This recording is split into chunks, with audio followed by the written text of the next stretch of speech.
What was life really like inside one of the most secretive regimes in modern history? In this video, we're diving deep into the inner workings of North Korea under Kim Jong-il. Join our YouTube channel as we uncover the hidden realities of life inside North Korea during one of its most turbulent eras. Consolidation of power. When Kim Il-sung, the founding leader of North Korea, died in 1994, his son Kim Jong-il was already in the process of solidifying his control.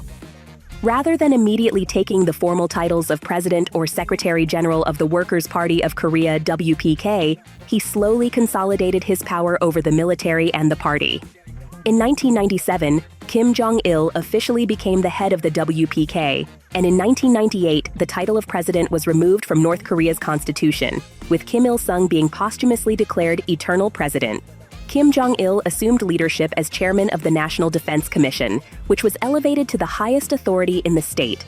This symbolic restructuring allowed Kim Jong-il to position himself as the supreme leader of the state, focusing on the military as the central pillar of his regime. Military-first politics. Kim Jong-il adopted a policy known as Songun Chongchi, or military-first politics, which prioritized the Korean People's Army (KPA) above all other aspects of government and society. This policy not only ensured the military's loyalty to the regime, but also allowed Kim Jong-il to maintain strict control over a country undergoing economic collapse.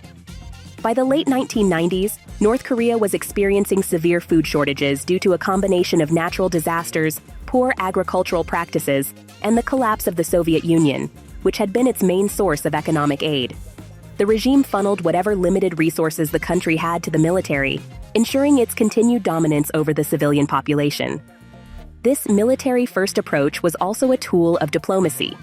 Despite international efforts to negotiate with North Korea over its nuclear ambitions, Kim Jong-il maintained a defiant stance, seeing nuclear weapons as the ultimate guarantee of his regime's survival. The regime's nuclear ambitions became a source of tension with the international community, particularly after North Korea fired a missile over Japan in 1998 and withdrew from the Nuclear Non-Proliferation Treaty in 2003.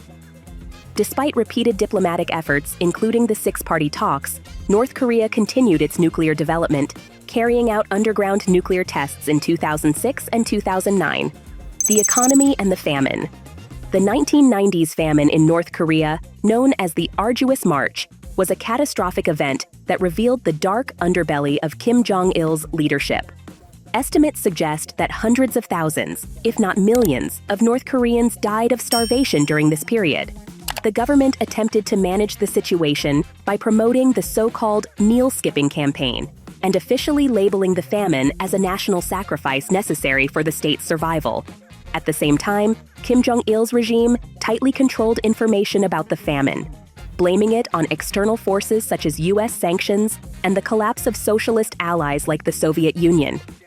While international organizations, including the United Nations World Food Program, provided emergency aid, much of this assistance was reportedly siphoned off by the military or used to maintain loyalty among the elite classes. The famine also exposed the failures of North Korea's rigid, centrally planned economy. While the regime maintained strict control over the distribution of resources, black markets, known as jangmadang, began to spring up across the country.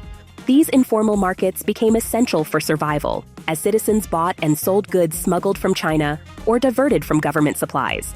Although the regime officially disapproved of these markets, they allowed the economy to function in some form. By the early 2000s, North Korea's economic policies began to allow limited private enterprise, though these reforms were always subject to sudden reversals by the state. If you lived in North Korea during the 1990s famine, how do you think you would have survived? Let me know in the comments below. Internal control and propaganda. Kim Jong-il's government was notorious for its use of propaganda and surveillance to maintain control over its citizens. The state built a cult of personality around Kim Jong-il, portraying him as a near-mythical figure whose leadership was essential to the survival and prosperity of North Korea. Citizens were required to participate in mass public events where they expressed their loyalty to Kim Jong-il and the ruling Kim dynasty. At the same time, all aspects of life were tightly monitored by the state's security apparatus, which ensured that any dissent was swiftly and brutally punished. If you could ask someone who lived in North Korea during Kim Jong-il's reign one question, What would it be? Let me know in the comments. One of the central tools of Kim Jong-il's rule was the Songbun system, a hereditary class structure that divided the population into 3 categories: loyal, wavering, and hostile. A person's Songbun determines their access to education, employment, and even food. Those with poor Songbun, such as the descendants of landlords or defectors, were sent to labor camps or denied basic services. This rigid class system ensured that the regime could maintain control over the population, as citizens were constantly reminded of the consequences of disloyalty. The regime also used a network of informants to spy on its own citizens. Neighbors, co-workers, and even family members were encouraged to report any signs of disloyalty, creating a culture of fear and mistrust. The country's political prison camps, known as kwanliso, were notorious for their harsh conditions, where prisoners were subjected to forced labor, torture, and execution. It is estimated that tens of thousands of people were imprisoned in these camps during Kim Jong-il's rule, often for trivial offenses or for simply being related to someone deemed disloyal. How do you feel about the regime's control over its citizens through propaganda and surveillance? Write your thoughts in the comments section. Diplomacy and isolation.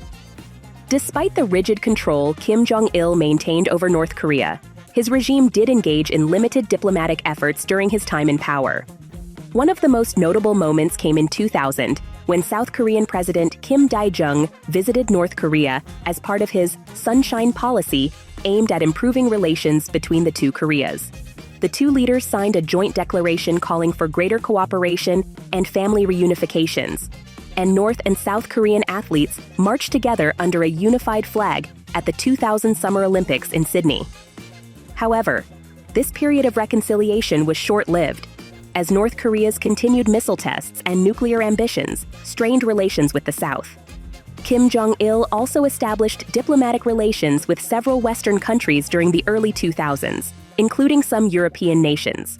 However, relations with the United States remained tense, particularly after President George W. Bush labeled North Korea as part of the Axis of Evil in 2002.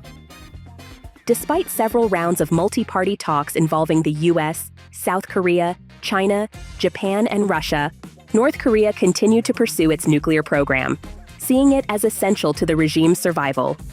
What impact do you think Kim Jong-il's leadership had on North Korea's relationship with the rest of the world? Tell me what you think in the comments below. Kim Jong-il's leadership in North Korea from 1994 until his death in 2011 was defined by a combination of military aggression, economic isolation, and strict control over the everyday lives of his people.